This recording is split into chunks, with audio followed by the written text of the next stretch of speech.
experienced statesman at the helm, and that man is Ron Paul.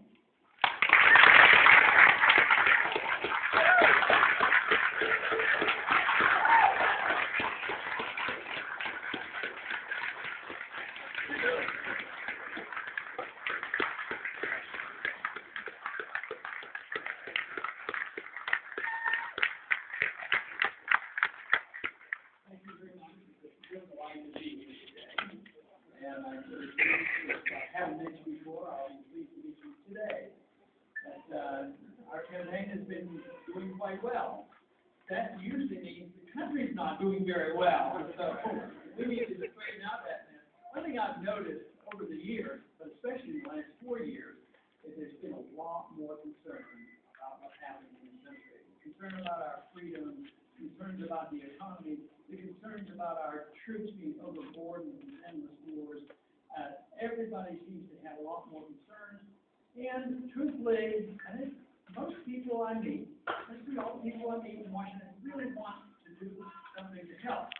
But what gets in the way is the political process. People sometimes look for blaming each other and who's going to get the power, and then they forget about the real problems.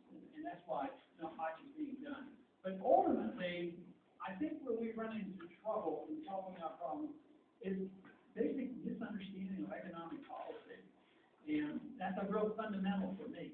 Because we've gotten ourselves into this mess because we have had central economic planning of sorts. It hasn't worked, but we haven't gotten away with it. You know, we have had a failure of the system we've had here for the last 20, 30, 40 years, which is changing economics, and they're trying to solve the problem with the same thing. You know, I start off with some very basic fundamentals. A lot of people ask me, what is my big issue? I have a big issue, and I think it's the only issue that really counts, and that's defending personal liberty. I believe if you understand that and you can defend it, you can defend the marketplace, you can defend the Constitution, you can defend contracts, you can defend sound monetary policy, and we've avoided that for so long that we have gotten ourselves messed up. So we have lost our personal liberty, we fight endless wars that are undeclared, we're in a monetary crisis, our dollar's losing value, we have allowed our executive branch to usurp all the prerogatives of the Congress, so the executive branch and the judiciary writes the laws today. And we need to change that. We don't need, you know, a bureaucracy that writes a lot of regulations. Regulations are laws. They write more regulations than the Congress writes in laws. And that has to be reversed, because I do not believe it's been helpful and has undermined our problems that we and our system here. You know, I've always claimed that we've got ourselves into this mess for one big reason. We haven't had enough people in Washington following the Constitution. I believe if we follow the Constitution, we can get ourselves out of that mess. That is what I intend to do.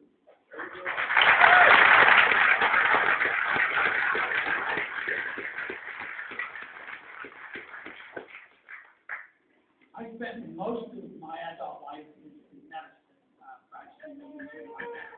But I got fascinated with studying economic policy early on, even still studying medicine, and I found it fascinating to read and study free market economics.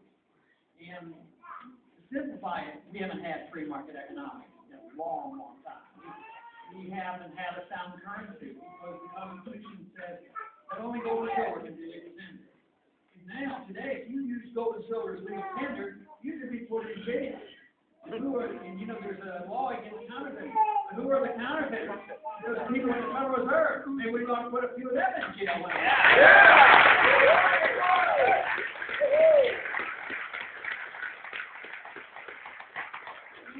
Really have had a chance to expose the Federal Reserve. I never dreamed that 3, 4, 5 years ago that we would get this much attention throughout the country on the real issue, that sound money in the Federal Reserve. But what helped on this was first the prediction by the free market Austrian economists that we were in the midst of a bubble and the bubble would burst. And of course, even 4 years ago in 2007, during the debate and all, I kept mentioning about this, that we were in big trouble. But in 2008, everybody became a true believer that we were in serious trouble. But it also shows the failure of the system, the failure of what we have been living with these so many years. But it also has pointed out something about the Federal Reserve System. Congress, you know, appropriated a lot of money and bailed out a lot of people and did a lot of things that were absolutely wrong. But the Federal Reserve spent 3 or 4 times more than the Congress spent, but it was done in secrecy. And they bailed out their buddies without us knowing. That's why last year, because with your help, so many of you, we got every single Republican in the House of Representatives to support auditing the Fed bill. Right.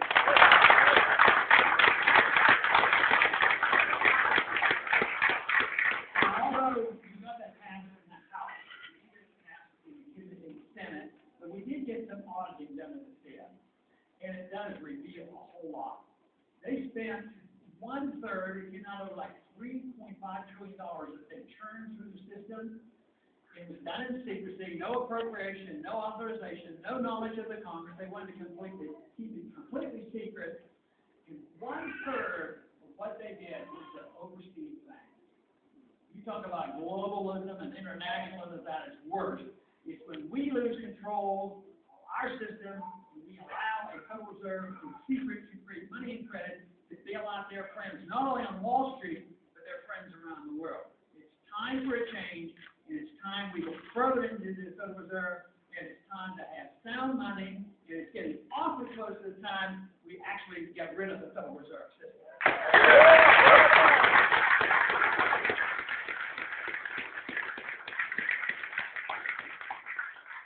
For too long, we have accepted the idea that the government is there to take care of us. But the government isn't there to take care of us from the cradle to the grave, because they have no money. They can only print the money, which destroys the value of your money, or they take it from one person and give it to somebody else. But because we became so dependent, we became lazy in believing and trusting in and understanding what liberty is all about. Liberty means you work hard, keep what you earn, and use your savings to reinvest.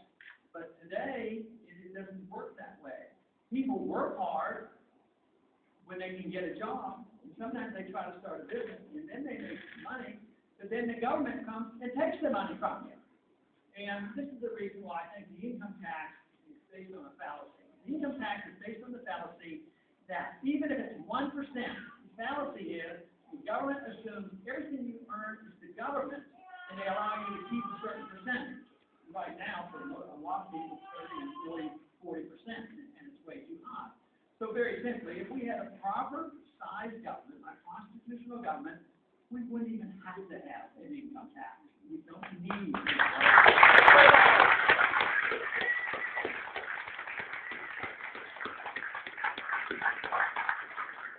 We had the freest system ever. We had the most prosperous country ever, and we are still very wealthy.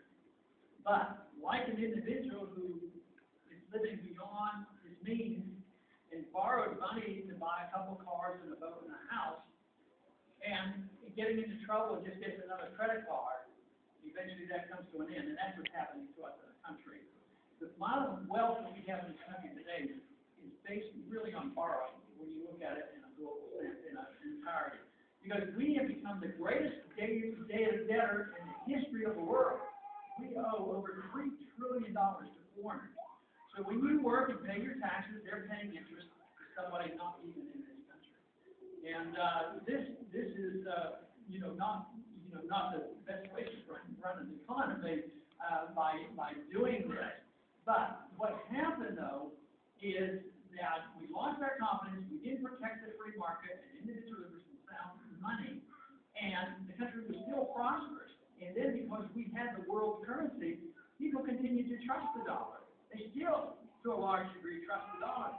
So we were yielded to the temptation, let's just print the money and spend it overseas and get where we went, and we can be a consumer nation.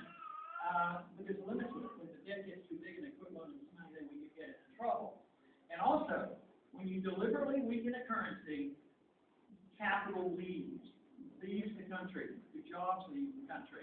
And that's what we're happening today. There are international corporations, and they have businesses here and businesses overseas, but they park their profits overseas because they pay too much here. It's hard to reinvest here because there's too and so they don't invest. So someday what we need to do is change the climate. If you want to improve the economy, you have to change the economic climate, which means a lot less regulation, a lot less taxation. Make sure that people who have parked their money overseas are encouraged to bring their money home and not give them double taxation. They're taxed already overseas. Other countries don't tax. If a company makes money here and they're a foreign country and they take their money home, they don't get taxed again at home, but only here we can do that. So there's a lot of things that we can do. You have to deal with the currency because you want a strong currency. There's no economic or common sense reason why a country should deliberately have a weak currency, and that's what the Fed wants. They want a weak currency. They want prices to go up and think that's the healthy economy. A weakening economy based on the currency is theft. Because if you put your money, I mean, how many people now, if they wanted to save for their child's college education, child is born, we go out and buy a 20-year government bond and say, okay, I'm going to earn 1%, and I'm going to keep it for 20 years, and I'm going to cash out and it's going to pay for my child's education. First thing is, if the money would be depreciated, it may be worth about 5 cents on the dollar by then, because right now we're working on a 2-cent dollar from the time the Fed started. So nobody would do that, and the little bit of interest you earn would be taxed on. And what else would happen? What would happen to the cost of education compared to now in 20 years? It might be 2 or 3 or 4 times as much. That's what happened. So there's no good reason to save money. That's why you need a sound currency. When a country allows their monetary authorities to print money at will, they do. They do, but the politicians like it. You know, the Congress can complain, and the Fed complains about the Congress having too much debt. But the purpose of it is to take care of their special interests and the people who get to spend the money on the special interests. The best way to understand this is what